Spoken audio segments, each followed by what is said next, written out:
Samantala, National Disaster Risk Reduction Management Council nagpasalamat sa pagtulong ng AFP Reservice ng manalasang Bagyong Yolanda. Narito ang report. Nagpasalamat ang National Disaster Risk Reduction and Management Council o NDRRMC sa tulong na ibinigay ng Armed Forces of the Philippines Reserve Command sa mga sinalanta ni Super Bagyong Yolanda sa Kalakhang, Kabisayaan, Nobyembre ng nakaraang taon. Personal ngang bumisita si NDRRMC Executive Director, Undersecretary Eduardo Del Rosario sa tanggapan ng AFP Reserve Command upang ipahatid ang kanyang taus-pusong pasasalamat. Ako po ito taus-pusong pasasalamat sa ating mga reservists na masasabi naman nating mga silent heroes.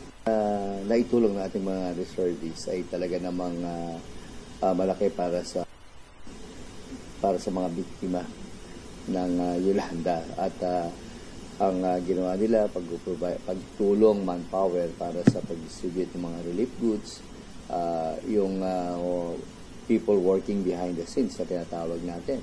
Tinatayang nasa mahigit 4,000 mga technical professional reservists o laang kawal ang ikinalat at nagbigay serbisyo sa mga apektadong lugar sa Eastern Visayas. Kabilang na riyan ang mga doktor, nurse, pari, engineers at marami pang health and technical professionals at mga simpleng mamamayan ang nagbigay oras upang tumulong sa rescue, recovery at rehabilitasyong ginawa sa mga nasalantang bayan.